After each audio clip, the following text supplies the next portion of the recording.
Muy buenos días, saludos a todos. Hoy viernes 8 de septiembre. Estamos aquí junto a José y Ferdinand desde Miami y yo desde la oficina aquí de San Juan, Puerto Rico. Saludos a todos. Un especial saludo a Ferdinand, que hoy es tu cumpleaños y que muchas felicidades. Muchas gracias, Robert. Buenos días, buenas tardes y gracias. Son 16 años invertidos. Como estamos en la época de la curva invertida, pues la edad mía está invertida en 16. Eso, Saludos, saludos Ferdinand y Robert, muchas felicidades Ferdinand, qué bueno que el día de tu cumpleaños pues tenemos la oportunidad de grabar un programa más, como hacemos todos los viernes. Eh, Excelente. Sé que el viernes pasado pues me excusaron, y ustedes estuvieron presentes en el programa, pero ya contesto estar nuevamente con ustedes hoy y continuaremos con nuestra misión en el juego financiero. estamos, desde la última semana había mencionado que iba a honrar una persona invitada. No pude atenderlo hoy, pero sí va a estar con nosotros la semana que viene. Se lo repito nuevamente porque lo dije. Ya está todo cuadrado con unas reuniones. Limitó el acceso a eso, pero vamos a hablar mucho sobre cómo está el mercado de bienes raíces en Puerto Rico, tanto para a nivel residencial como para aquel comercial que lo busca como una inversión. Y eso va a ser un tema bien interesante porque hablamos mucho y tenemos acceso directo a todos estos temas a través de José y Ferdinand y todo el equipo de allá de Florida. Pero sería muy bueno compartir ideas y compartir pensamientos y hasta diferencias o similitudes que hayan entre Ferdinand y el invitado que vamos a tener sobre esos temas de bienes raíces y cómo se diferencian ambos. Sobre mercados, esta semana, septiembre de por sí lo hemos dicho, septiembre de por sí, históricamente, yo sé que esto no dice nada, pero si nos basamos en la historia, históricamente es un mes, digamos que malo para la bolsa de valores. Y pues ha comenzado, aunque hoy está en verde, pero será una semana que terminará en rojo. No ha salido mucha data realmente. Algo que sí hemos notado, y aquí se pueden comparar entre los índices, Apple ha tenido una pésima semana, tiene una semana muy mala. Está más de un 30% en lo que va de año en positivo, pero ha tenido una mala semana. Y obviamente uno sabe que los medios pues le da un poquito de énfasis a eso, pero aquí vemos cómo Apple, una sola empresa, puede, y lo hemos dicho muchas veces, alterar el comportamiento de un índice por tanto peso que compone, por la capitalización que tiene esa empresa. Ha surgido riesgo, esto es una lucha geopolítica, yo diría, José y Ferdinand, entre Estados Unidos y China, que siempre busca de qué manera escalarse. Ahora entonces China, o salen unos comentarios que China puede ser que le prohíba a todo servidor público y a ejecutivos. Ustedes saben que el gobierno de China está involucrado en todas las empresas, son una de las críticas más grandes. Pero que China puede ser que limite entonces el uso del iPhone al ser una compañía americana. Y China es de los mercados más grandes para el iPhone.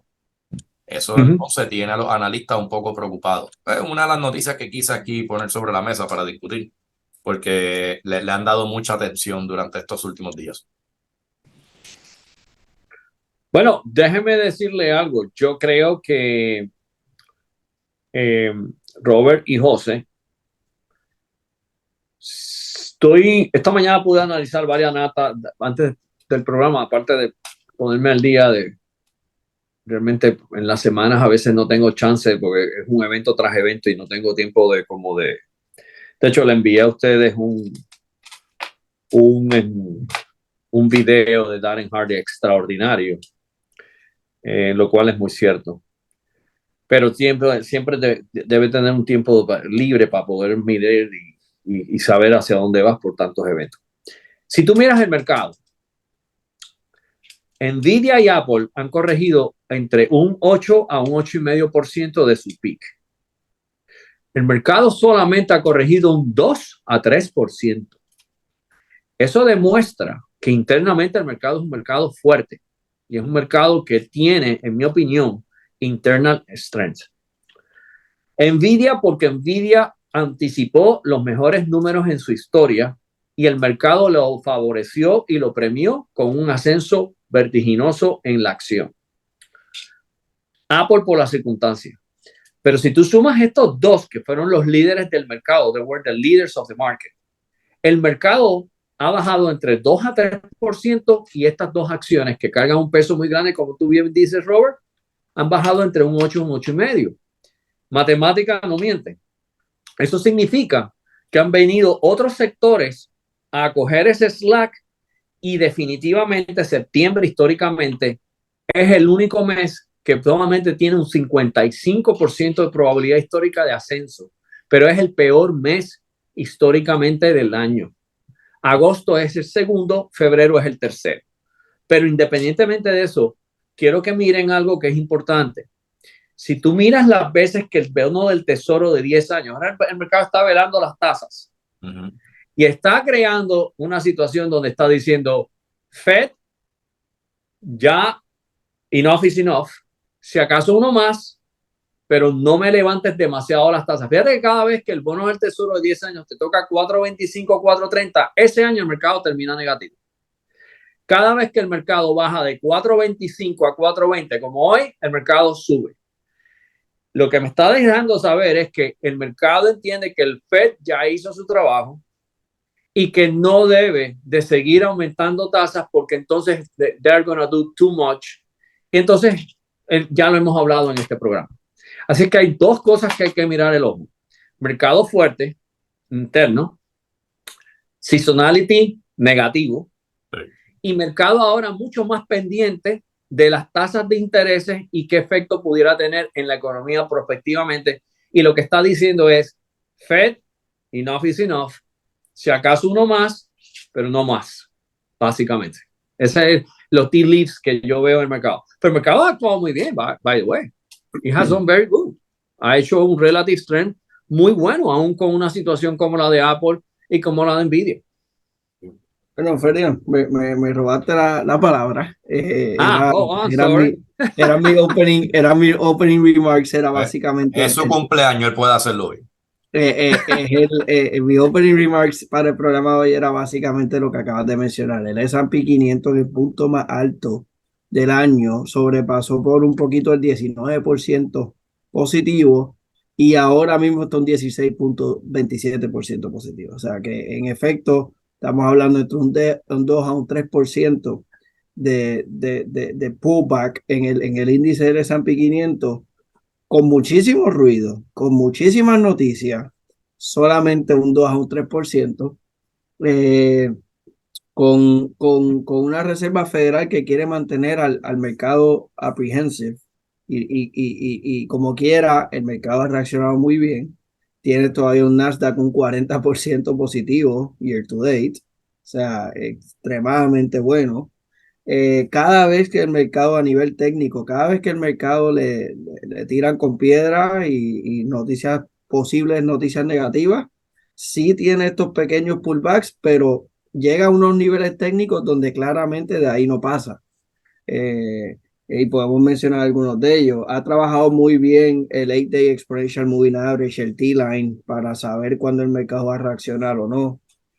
Creo que hace unas semanas, en el medio del sell-off, entre comillas, ¿no? O el pullback de agosto, recuerdo que estaba discutiendo con Roberto el estatus del mercado y le digo, veo un setup técnico donde tenemos que ver algún tipo de reacción pronto. Y esto era cuando ya habían empezado a salir los bears a decir, bueno, hasta aquí llegó el rally. Había salido la noticia del shorting del Big Short, ¿no? Que estaba shorteando el mercado, hizo mucho ruido. Michael Burry. Sí. Todo eso y en efecto sucedió. Tocó un nivel de soporte y ahí mismo reaccionó el mercado. Y en estos momentos de septiembre, sabiendo y lo que mencionaron ustedes, que agosto y septiembre tienen que ser los meses donde prevalece el que sean meses negativos, ha aguantado muy bien el mercado.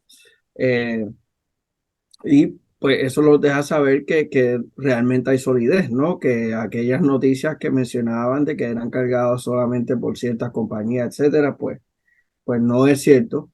Igual que el movimiento reciente que ha hecho de julio para acá, el Russell 2000, es sumamente importante no ignorarlo.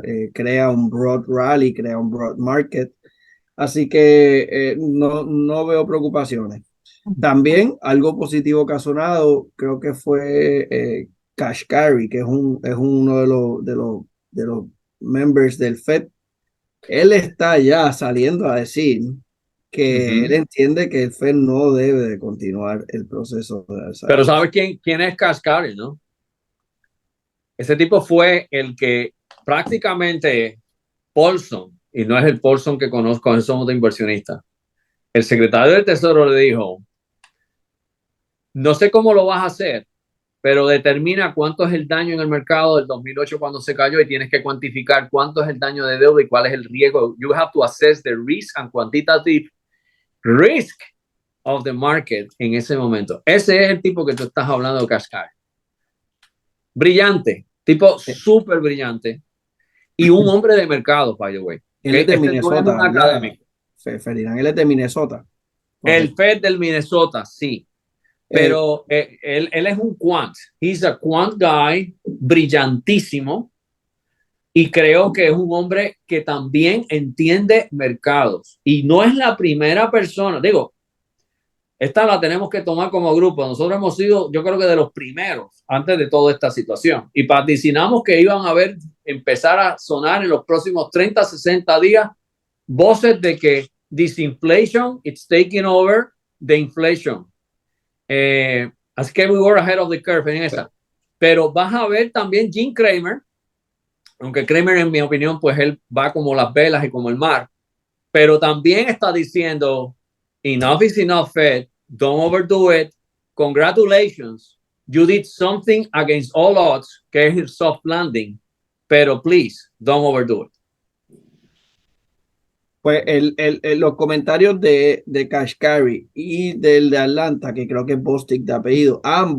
ambos ya han salido a público en entrevistas en CNBC y en Bloomberg, donde han comentado su opinión, ¿verdad? Donde entienden que no, lo que acabas de mencionar, mira, se ha logrado algo against all odds y que ellos entienden que no debe haber más rate hikes upcoming. No obstante, consenso en general últimamente se ha inclinado a 25 puntos base más.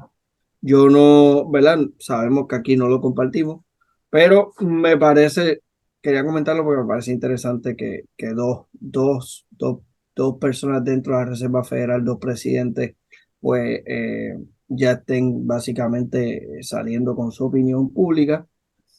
Vamos a ver cómo continúa corriendo el mercado. Ha sido bastante broad en el sentido de que, por ejemplo, podemos ver el sector de farmacéuticas comportándose muy bien, podemos ver el sector de petróleo comportándose muy bien, podemos ver el sector de tecnología, obviamente, se ha comportado bien en general en el año. Nosotros hemos visto un muy buen comportamiento en una acción, en la acción de Blackstone, que obviamente eh, también es un indicador, y yo lo miro como un indicador interno de que las compañías que se dedican a financials, ¿no? En general y a lo que tiene que ver con crédito, pues se están comportando bien. Realmente estamos viendo un mercado sostenible y eso es lo que queríamos, que lograr sobrepasar obviamente los meses de agosto y septiembre, porque sabemos que ya luego el cuarto quarter del año tiende a ser un quarter positivo y cerrar el año fuerte. Todo va a depender, relaciones internacionales, como mencionó Robert, que esto de China, Estados Unidos, pues se logre pasar y no haya major effects y que la Reserva Federal obviamente pues juegue para el equipo del mercado. Vamos a ver si eso sucede. Nosotros hemos tenido, y lo he visto esta semana mucho, en días rojos los portafolios de nosotros han estado en positivo.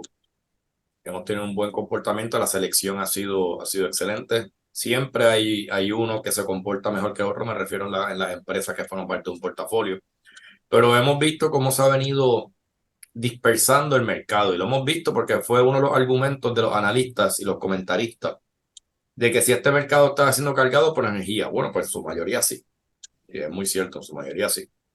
Pero hemos visto, si corremos una gráfica de lo que va de año y lo comparamos con una gráfica de lo que va de quarter, vemos como entonces el mercado o el sector de energía está por encima de un 13%, que es quien realmente le está dando mucho peso y está sosteniendo mucho esto. Comunicaciones también está volviendo a tener un poquito de mejor movimiento.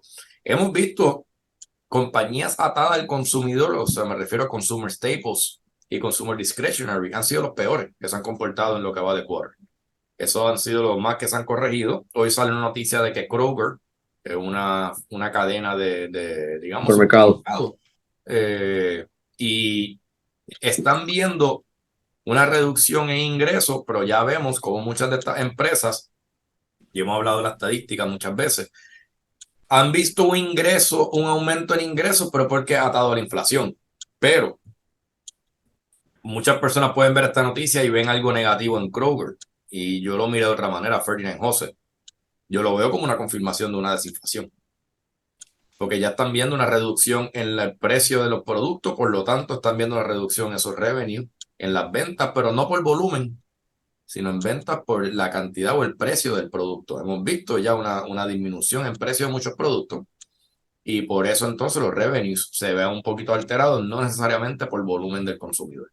Es que han habido, no decir descuento, pero han habido descuentos en ese tipo de consumo, que es parte bueno.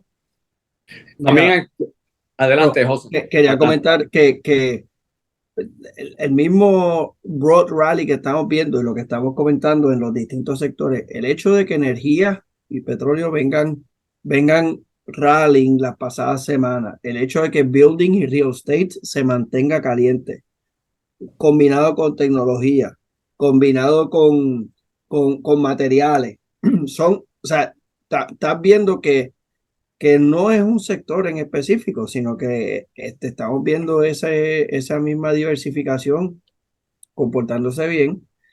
Obviamente sabemos que lo más conservador que utilities pues, ha sido el índice más lento este año, que fue el líder el año pasado, un año negativo, pero los mismos financials han aguantado muy bien con todo y que movimientos de la Reserva Federal tienden a ser contraproducentes para ellos.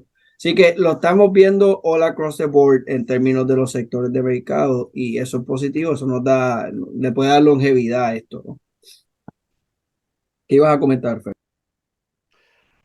No, que una de las cosas que realmente estamos viendo diferentes tendencias que están ahora cuajándose bastante es el hecho, lo que menciona Roberto, del consumidor.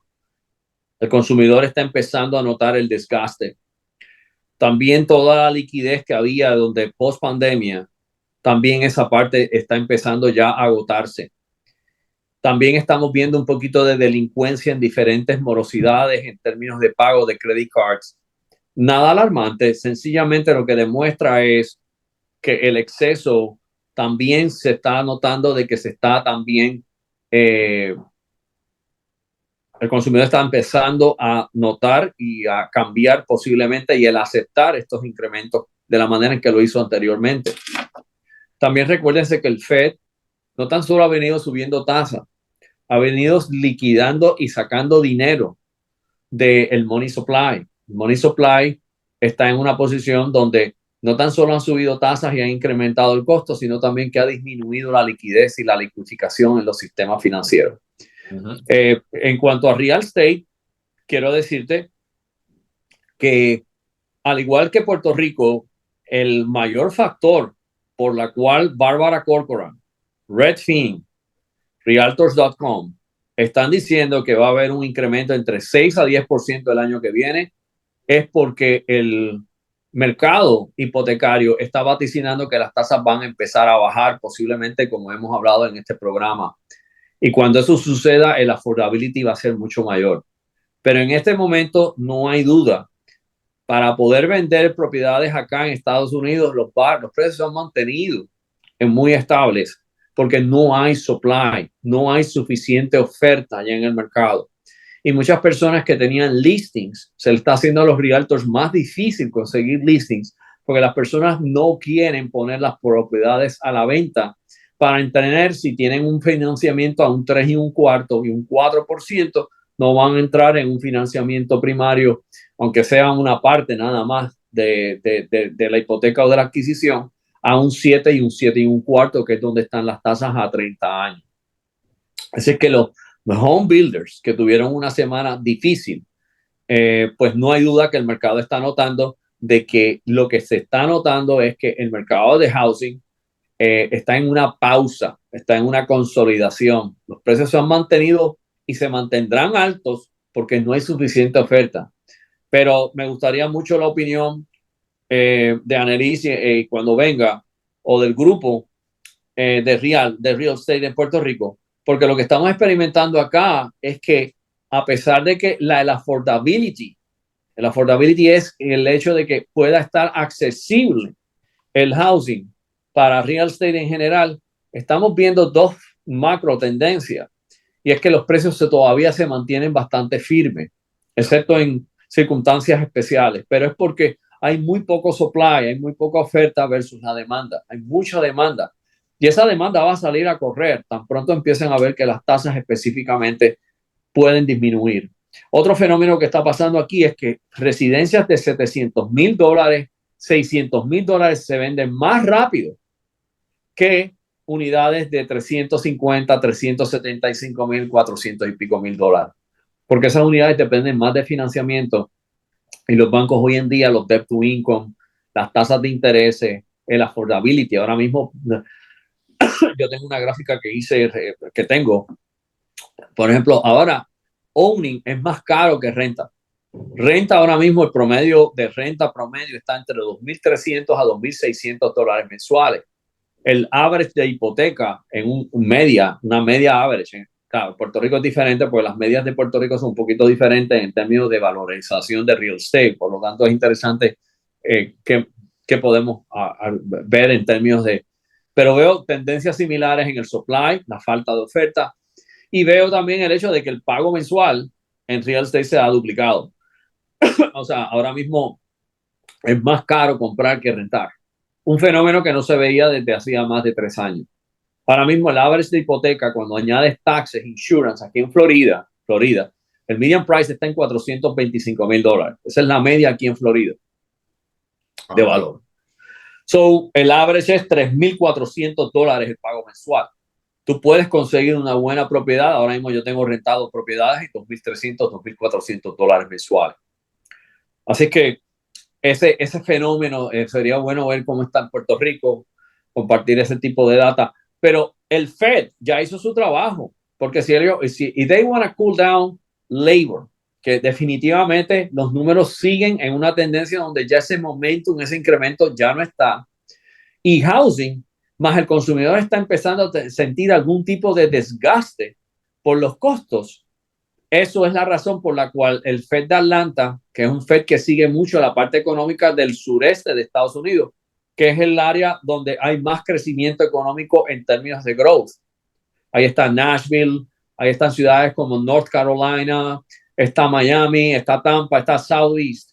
Es interesante ver realmente que ya ellos mismos están notando cierto tipo de desgaste, y que realmente seguir incrementando a lo mejor no es la mejor política para el sistema monetario. Algo bien interesante, y pues aquí uniendo dos puntos, ahorita mencionaste a Blackstone, o sea, y ahora lo involucro. A mí me gusta leer mucho sobre las empresas que tenemos los portafolios, por supuesto, es el trabajo de nosotros. Blackstone está viendo una gran oportunidad ahora en el mercado de crédito tradicional.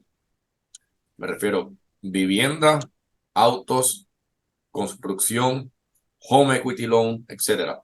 Y ellos son reconocidos por hacer mucho más business lending, algún tipo de mezanía, algún tipo de bridge loan bien a corto plazo. Pero Blackstone está viendo una gran oportunidad asociándose con los bancos regionales de Estados Unidos, donde el banco regional tiene la capacidad, por la infraestructura y por el equipo que tiene, de originar este tipo de préstamos, pero ahora mismo no necesariamente por las razones que sea, por manejo de riesgo o por liquidez, por distintas razones, pues son distintos bancos, pues no tiene la capacidad de retener esos los libros. Entra Blackstone entonces asociándose, afiliándose a la banca para ellos ser un comprador de este papel bajo el criterio que les dé entonces Blackstone. Y no solamente eso, sino que Blackstone también le puede ofrecer no solamente la liquidez a este banco, sino que adquirir también, sino la creación, la habilidad de que los bancos originen mucho de las líneas de crédito de este tipo de institución. En otras palabras, crédito privado se sigue posicionando como una de los mayores a beneficiarse de todo lo que sucedió con la banca regional. Porque recuerden, estas instituciones de crédito privado no tienen el problema de un bank run que tienen los bancos regionales. Tienen sus cláusulas, tienen sus restricciones, su capital privado está estructurado de una manera distinta. Quiere decir que los clientes que depositan en estas instituciones no pueden ir a donde Blackstone y decir, dame todo tu dinero de ahora de hoy para mañana. Lo siento. Hay unos documentos que usted firmó que hay este tipo de liquidez. Las razones que sea. No tienen ese riesgo. Y se han posicionado de una manera para capitalizar esta crisis que hubo en la banca regional, uniéndose a ello y les da un mejor acceso a lo que es el mundo retail. Y la realidad es que la economía de Estados Unidos necesita acceso a capital. Cualquier credit crunch, como le decían, a cualquier límite o restricción que se le haga al crédito a nivel, digamos, de negocio es muy problemático. El empresario necesita la liquidez para líneas de crédito. Los constructores, los desarrolladores necesitan líneas de crédito, etcétera. Y obviamente cuando se ve afectado lo que es la banca regional, domina la banca grande, los Wells Fargo, los JP Morgan de la vida, pero venimos entonces a los Apollo, los Blackstone que entran en este mercado y penetran en este mercado para ofrecer ese lifeline, por supuesto, de una manera que van a salir produciendo muchas ganancias también. Nadie hace negocio para perder dinero.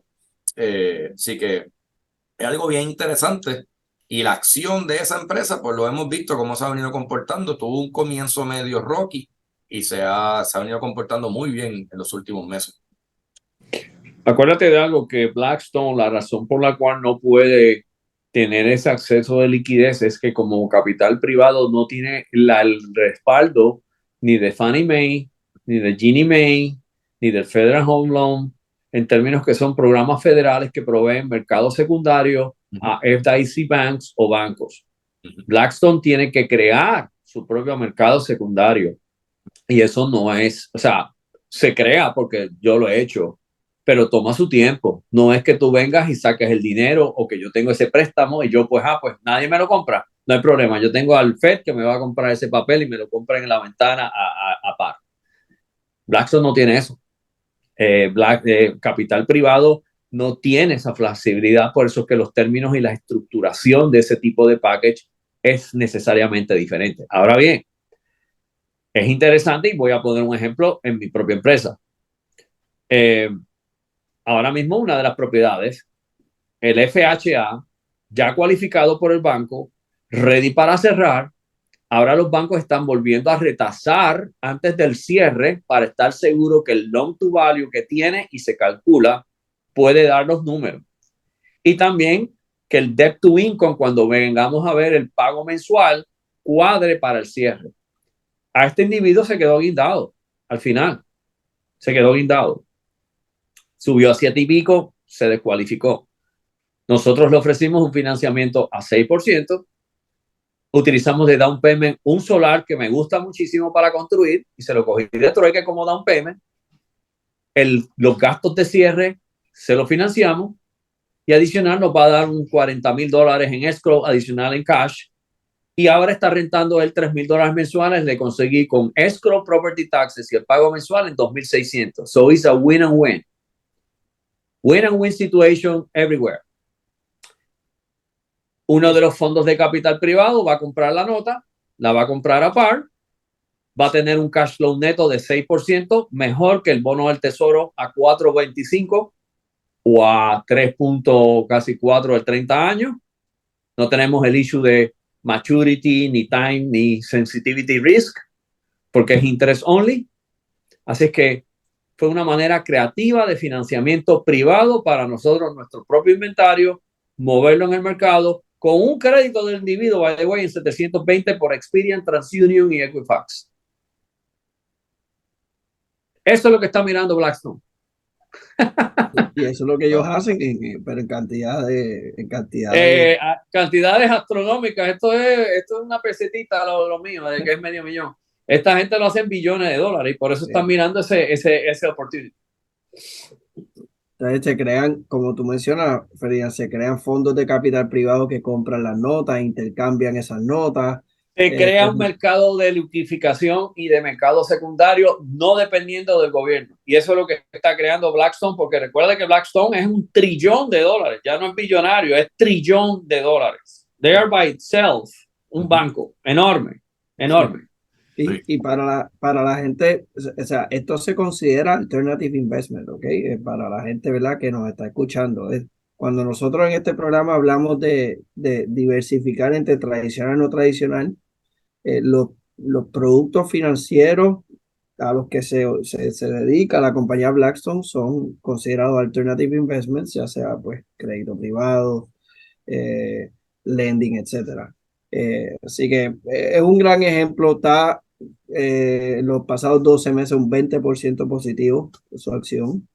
Así que es un gran ejemplo de cómo Alternative Investments ha trabajado muy bien también recientemente. Bueno, esa es una de las preguntas importantes en Puerto Rico, porque una de las cosas, y me imagino que de los retos grandes y que ha surgido en una oportunidad, es el hecho de que tenemos solamente una banca limitada.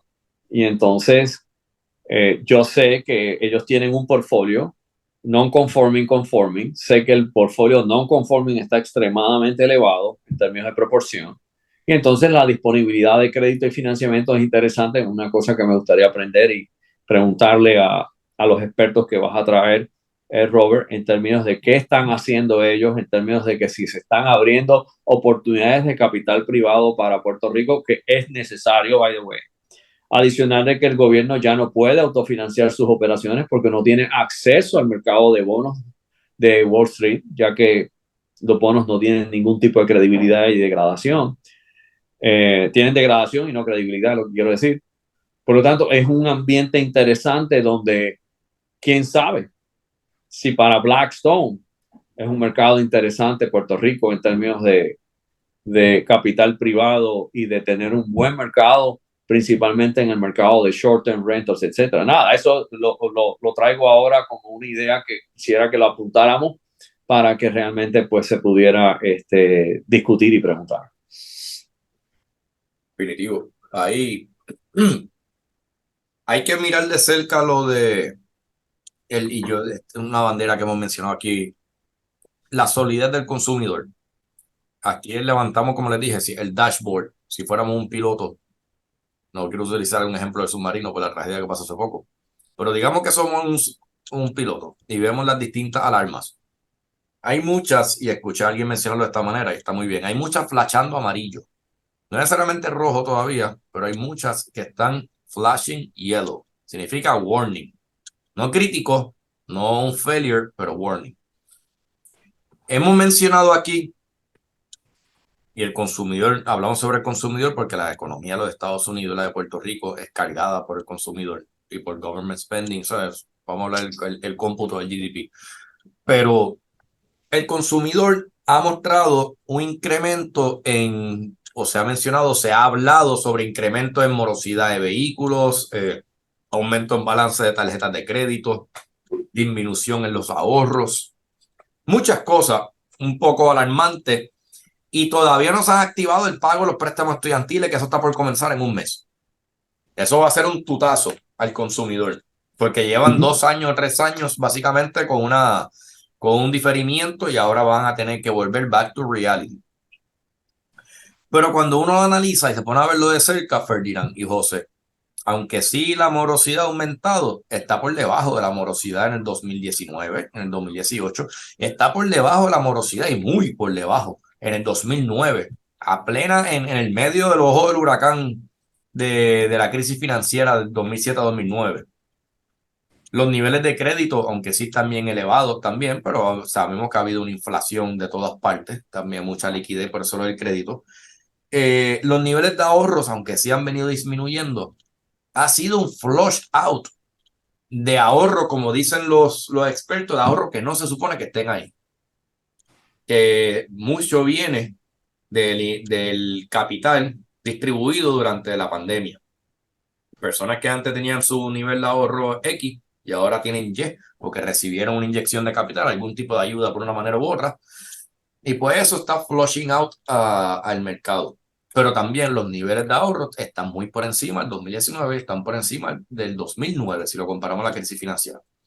Así que sí estamos viendo una tendencia un poco alarmante, por eso lo comparo con la alarma amarilla, pero todavía están bien. Lo importante sería, y aquí donde hago referencia al comentario que hiciste Ferdinand, a lo que habla Jim Cramer, a lo que habla muchos analistas y economistas, en donde Fed, ojo, estamos amarillo, we're in yellow, we're in warning, but you're gonna make it, soft landing, you're gonna make it. No nos metas en rojo, porque entonces otro problema. Pues sales de arreglar un problema para entonces venir y arreglar otro, que es que vas a tener que bajar tasas antes de lo esperado. O sea, porque se supone que las tasas se mantengan altas por un periodo de tiempo un poco más alargado para que la economía se mantenga y la inflación no vuelva a dispararse. Si nos vamos a una recesión, pues ¿qué es what? La economía, los intereses van a tener que bajar otra vez. Y sabe Dios si el ripple effect, sea que otra vez la inflación se vuelva a disparar. O sea, hay muchas repercusiones que hay que mirarlo de cerca y lo que tenemos que analizarlo es, vamos a aprovechar que estamos en amarillo, digamos, en algunos sectores, otros no, otros todavía están muy bien, otros han tenido sus patches, pero vamos a aprovechar este punto y aterricemos el avión de una manera que no sea catastrófico antes de que entonces ya sea too late. Too late to como abandon ship. Recuerden que también ha habido unas subidas de tasas que todavía no han visto el impacto o no han entrado en el sistema todavía. Subidas de tasas toman entre 6 a 8 meses a filtrarse y tener unos efectos en la economía. Y estamos hablando de, yo diría que como unas 2 o 3 que todavía no han entrado en efecto en la economía en general.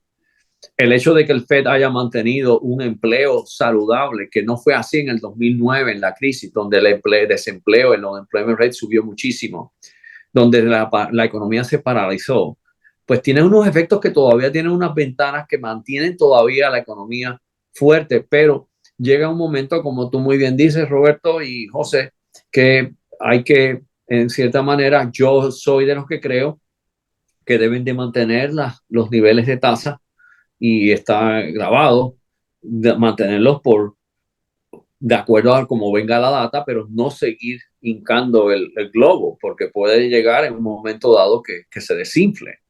Y, y creo que el Fed no, por su postura fiscal y su autoridad, no, y el ejemplo, pues sí tiene que hablar un lenguaje vertical y rígido, ¿verdad? No easy, no washy-washy, como digo yo, sencillamente rígido, estable, todos en unidad. Pero creo que ya ellos deben, en mi opinión, they're done. En mi opinión, yo creo que ya el Fed hizo lo que tenía que hacer. Yo no subiría tasa, yo me mantendría en el nivel, miraría de cerca, porque yo espero que haya un downturn, o sea, una disminución en actividad para ese tercer quarter y fourth quarter. Eh, y creo que eventualmente ya los números están empezando a salir en general en que una economía de estilo baño de María no es ni overheated ni demasiado frío, es tibia, es lo que llaman en inglés Goldilocks. Yeah. Y Newsflash, habrá una recesión en algún momento. No lo vean como el fin del mundo. Lo que pasa es que cuando se menciona tantas veces, los medios quizás crean un pánico innecesario. Las economías tienen su ciclo. Eso uno lo estudia y uno analiza. O sea, esto es un ciclo y obviamente están los picos, están las pequeñas correcciones. No estoy hablando de una depresión, pero son unos slowdowns en la economía. Y si nos vamos a la definición del libro, el año pasado hubo una recesión. O se le olvidó a todo el mundo que hubo 2 quarters en negativo. El año pasado, el 2022. ¿Sabe Dios si de aquí a cuando escriban los libros de esta época dicen todo el mundo esperando una recesión que ya pasó? It's possible. Por definición de libro, sucedió el año pasado. Sí. Pero como fue una recuperación tan ligera, quizás no le dieron importancia. Lo que digo Es muy es que similar. uno, como inversionista no puede tenerle miedo a eso. No debería de anticiparse que si China, Taiwán, que si Rusia, que si Putin, que si Ucrania, que si esto. Uno debería concentrarse en su inversión. Aquí hablando ya como asesoría del tema de inversiones. El propósito de la inversión, qué tan apropiada es la inversión que uno va a hacer. Porque si uno entra en una inversión esperando dar el home run, pues entonces uno debería prepararse para desilusiones también, porque no existe un bateador que le dé a 10 de 10. Y entonces eso uno tiene que posicionarse ahí. Pero si uno coge entonces un bateador consistente, uno va a ganar el juego. Uno va a tener mucho más éxito que el que simplemente le tira con toda la fuerza para botarla. Y aquel que le da bien consistente, no importa si el día está soleado, lloviendo, hace frío, está húmedo, hace calor, va a tener su consistencia. Eso es lo que uno busca en las inversiones. La diversificación de igual manera. Estoy haciendo referencia a béisbol, yo no sé ni por qué, porque yo no sé ni tanto de béisbol, es que eso es lo que se me ocurrió ahora. Por eso también uno tiene la ofensa y la defensa. Bueno, lo que pasa es que los deportes son muy similares a la vida. Tanto béisbol, fútbol, todos tienen su elemento del struggle, de un proceso, de disfrutar el viaje. No necesariamente estés pensando, y si llegas al destino, no te conformes con ese destino. Ujú. Tienes que seguir creciendo y seguir mejorando y cada vez mejor y más y más y más. Y no hay ningún mejor sistema que el de Estados Unidos. En mi opinión, el capitalismo es, en mi opinión, y se ha probado, es el sistema que mejor trabaja, no es perfecto, pero es una bendición tener un sistema como el que tenemos donde tú puedas crecer, puedas proyectarte y puedas decir, quiero llegar a esta meta y cómo lo voy a lograr y el sistema te lo permite. Eso no lo puedes hacer en Rusia, eso no lo puedes hacer en China. Por lo tanto, hay algo bien importante que quiero mencionar de China y lo que tú mencionas, porque yo sé que muchas personas, y principalmente en Puerto Rico, fíjate, me he dado cuenta que aquí en Estados Unidos a la gente le importa un comino de puta. Te soy bien franco, they don't give a damn about that. Y yo creo que hay un elemento aquí específico donde la gente tiene que mirar los números. ¿Tú sabes cuán dependiente es Estados Unidos realmente si China crea cualquier situación como esta específicamente? ¿O cuál es el efecto de Rusia que tanto pecho saca? ¿Qué efecto es realmente económico le hace a Estados Unidos? La gente no entiende que menos de un 20%. Estados Unidos es autosuficiente. La razón por la que China le está tirando con toda la tuca a Apple es porque Apple le ha movido ya un montón de factorías de procesamiento antes de que esta gente se diera cuenta. Ya Apple tiene, va en Irlanda, en India, ya tiene contratos negociados. Ese supply chain, por eso es que el supply chain ya se acabó. O sea, ya eso es un tema pasé. Ya estas compañías desde antemano, lo que hizo el CEO de Apple fue muy inteligentemente y políticamente pasarle la mano a China en lo que él hacía el movimiento de irse. Pero he's gone. Ujú. He's gone. Y pues la manera de ahora, pues este es el puño a la última hora que me di cuenta. Entonces, pues, pero Apple va a llegar a $200 la acción, va a seguir creando, va a tener un imperio en términos de services y no va a depender de China. China y Rusia, todos juntos. Vi un estudio esta mañana. Tú combinas el efecto de GDP de China y Rusia. Si tú sumas California, Texas, Ohio, Nueva York y Florida, tienen más efecto esos 5 estados que lo que pueda hacer Rusia o lo que pueda hacer China. Y eso por eso es que el mercado no le hace caso. Yo siempre le digo a los clientes, don't listen to the news, look to the data. Mira la data, porque todo tiene una razón por la data. Y la gente se nubla. Mira Estados Unidos. Drill, drill, drill, drill. Como decía Larry Kudlow. Pues Estados Unidos de la noche a la mañana, Saudi quiere jugar pelota dura conmigo y entonces estos rusos. Pues mira, decían que iba a llegar, ¿a cuánto iba a llegar el precio del petróleo? ¿A Decían, 200? desde el ¿A año pasado 300? decían que iba a estar por encima de 100. Desde el año ¿Cuánto está hoy? ¿Y cuánto está hoy? está en 90, Entre 86 y 85 llega a 90, toca floor, vuelve y baja. Específicamente, Estados Unidos le metió las reservas y ahora va. 87. Brent 90, crudo 87. Pues por lo tanto, yo sé que la gente se deja llevar mucho por la cuestión política, pero la economía no necesariamente funciona igual que la política. Y típicamente en muchas de estas circunstancias, recuérdate que hay otras cosas y otros factores enormes.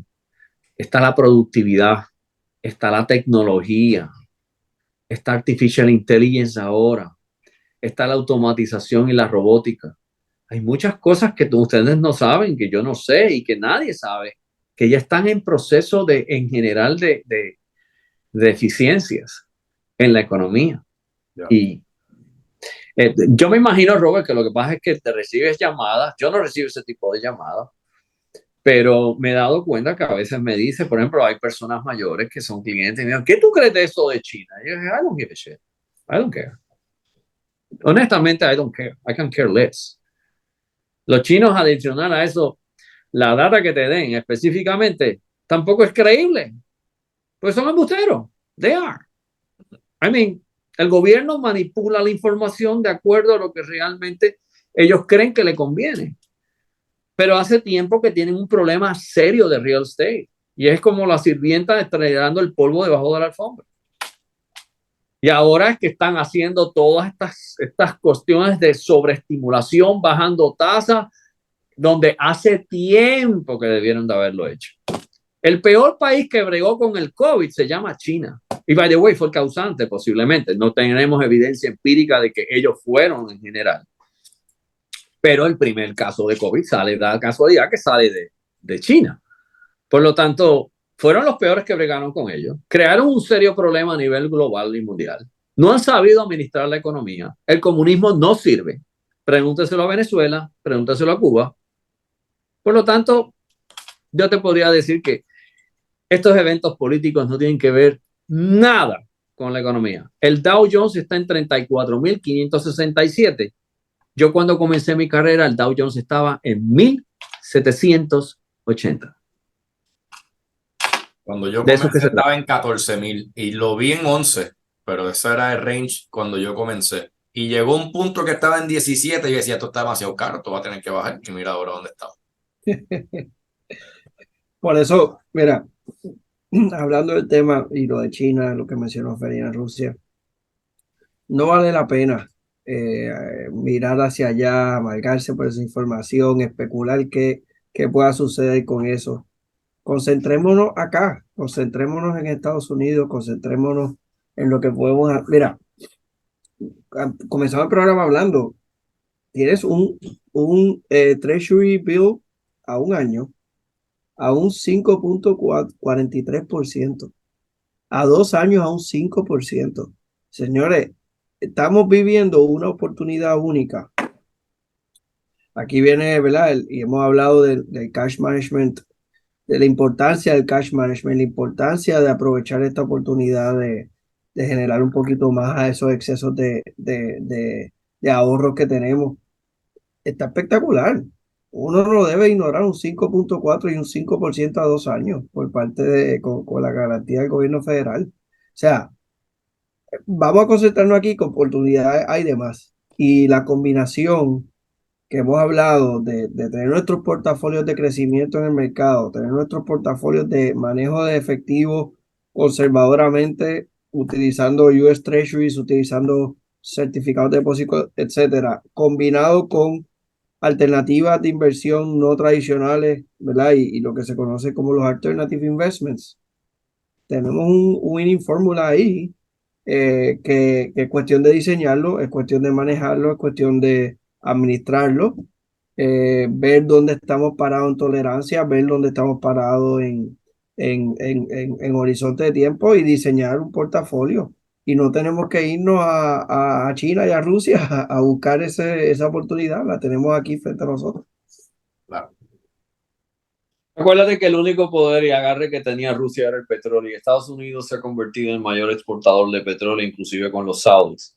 ¿Por qué tú crees que los saudis están comprando cuánto entretenimiento y cuánto servicio hay y no están abriendo más más drillers en términos de petróleo, porque ellos saben que el negocio de ellos va a estar reemplazado por renewable energy y ellos van a ser sustituidos como un commodity y el precio del petróleo va a estar en $20 en los próximos 30, 40 años. Ellos lo saben, they know that. Y por eso están comprando cuanta cosa de entretenimiento, que si ahora quiero el equipo de fútbol más grande, el equipo de soccer, los mejores jugadores, el equipo de golf mejor, porque ellos saben que su futuro va a ser eventualmente en el servicing and entertainment. Y realmente el petróleo va a ser un second layer, porque eventualmente muchas de las economías y con todo esto en términos con la presión que hay de global warming, que no hay duda, el que no reconozca que no hay global warming, pues, no sé en qué planeta vive. Pero, o sea, tú ves esta tormenta como la que tenemos, gracias a Dios, que Lee es un monstruo. Dicen que va a llegar a 180 millas por hora. Y eso, o 188 vi hoy que va a llegar. Se espera que llegue. sea, te estás hablando de, o sea, son situaciones. Y lo interesante es que la hipocresía política que existe, China y los rusos alzando la mano con controles de fusiles, ellos son los que más emisiones tóxicas emiten en todo el convenio. Estados Unidos ha reducido eso sustancialmente, aun cuando la administración Trump no estaba muy a favor y se salió del convenio. Pero en este momento ha habido una reducción sustancial para cooperar con el global warming. Los chinos no han hecho eso. O sea, es una circunstancia interesante donde realmente cuando tú vienes a ver en términos de los mundos económicos, Estados Unidos tiene las mejores compañías, no hay duda alguna. Tiene las mejores compañías, la mejor tecnología y puede controlar su destino. Puede controlar su destino. Y ya se demostró con el petróleo. Todo el mundo pensaba que se iba a montar en, qué sé yo, en 300 y pico de mil. No, tienen la capacidad de hacerlo. Y por eso es que yo creo, José y Roberto, que los Warren Buffett del mundo, que tienen más información que nosotros juntos y que mucha gente, se enfocan en qué? En lo que nosotros hacemos en los portafolios. Earnings, dominio de mercado, cash flow, buenos fundamentos, buena proyección, como Nvidia, Apple, compañías que tienen free cash flow y en áreas financieras donde están en expansión. A la larga, uno compra compañías, no compra mercados. Eso es lo que la gente todavía no entiende muchas veces. Por lo menos la filosofía de inversión de nosotros es esa. Es mirar la compañía, mirar el negocio. Hicimos referencia la semana pasada a eso. No importa si invierte un jueves, un viernes a las 2 p.m., a las 9:30 de la mañana, un tercer año de un cuatrenio presidencial o en febrero o en noviembre, it doesn't matter. Cuando uno lo que está buscando es la inversión y la participación de esa empresa. Eso es lo con inversión. No perdamos de perspectiva que ese ticker, esos símbolos de esas empresas, realmente es una codificación que le ofrece a esas acciones que una compañía pública, que el público puede accesar y puede invertirlo, versus una privada que uno tiene que negociar directamente con los dueños. Eso es lo que es. Y realmente es un bid y un ask. Es representativo del sentimiento, cuánto yo estoy dispuesto a ofrecer o cuánto yo quisiera recibir. Pero eso no representa o no realmente no está atado 100% en muchas ocasiones al comportamiento de la empresa. Me explico. A veces el mercado reacciona por una noticia que no afecta en lo absoluto a ese negocio. A veces reacciona y hay una caída en la bolsa cuando realmente los fundamentos no se han visto afectados. O sea, se incrementan los riesgos, sí, pero ¿y si de repente me dicen que mi casa hoy vale un 10% menos que ayer? ¿Tú te crees que yo voy a salir a vender mi casa? Porque hoy vale 10% menos. No. Pues entonces, así es como uno debería de mirar este tipo. Ahora bien, estamos hablando de volatilidad en el precio. Si uno no tiene la tolerancia a la volatilidad, entonces uno como inversionista debería de buscar alternativas y diversificarse en otro tipo de instrumento que no tenga la misma volatilidad. Risk, reward. Y hay que comprender eso como inversionista. No podemos pretender dar el home run que les dije sin esperar un strike. sea, y eso va a suceder, pero si uno tiene una cartera totalmente diversificada, disminuir la correlación, para aquel que no entienda qué es la correlación, ¿cuál es la relación de un movimiento de una inversión A contra inversión B? Una correlación de 1 significa que si inversión A sube, inversión B sube. Una correlación inversa significa que si A sube, B baja. Uno juega, una diversificación juega con esa correlación para mantener la más estabilidad posible. Y eso no solamente incluye empresas de acciones, eso incluye inversiones alternativas como en bienes raíces. Eso incluye inversiones con fondos de capital privado, que su valorización es distinta, su modelo de inversión es muy distinto. Eso incluye también algo que es buenísimo. Por fin los bonos AAA están pagando bien. El buen crédito está pagando bien. El bono del tesoro está pagando bien. Eso también hay que tomarlo en consideración para una diversificación, porque ya no hay que coger mucho riesgo para ganar un 5%. Hace 3 años, sí. Así que a Correcto. inversionistas y nosotros como asesores de inversiones, eso es el trabajo de nosotros, escuchar, prestar atención y no solamente el tema de analizar las inversiones, sino analizar al cliente. Yo creo que ahí es donde uno se diferencia cuando comienza entonces a buscar, ok, como si fuéramos casi un psicólogo del tema de inversiones. Dado este comentario, dado este comportamiento o dado las preocupaciones y sus metas, todo tomándolo todo en consideración, tenemos que sentarnos como aquí y buscar cuál va a ser la estrategia que vamos a implementar para estos individuos o para este cliente institucional o para este fideicomiso, quien sea el inversionista. Sumamente importante y darle un switch off al ruido de afuera. Concentrarnos en lo que tenemos de frente. Típicamente, para que tengas una idea, lo que tú mencionas, recuerda de que hay estrategias, hay tácticas y hay métodos de risk management. Son mencionados, hay varias de ellas. Estás hablando de rebalance, estás hablando de relación negativa o correlación, no correlación con los mercados. Esos son estrategias de modelaje y de estructuración. Sí. Y es la manera más básica de manejo de riesgo. Si nos metemos al técnico, al tecnicismo, que pudiéramos abundar en eso también otro día, y lo hemos hecho en el pasado, pero siempre es bueno repasarlo. La parte técnica, José y Ferdinand, ustedes pueden entrarle lleno en eso, y eso es otro ballpark. Eso ya es, como dicen, eso es Grandes Ligas.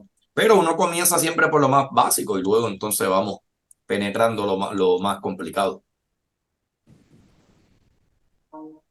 Señores, ya llegó nuestro tiempo, con eso nos despedimos. Ferdinand, que tenga una muy buena tarde, que disfrutes con la familia, con tus queridos.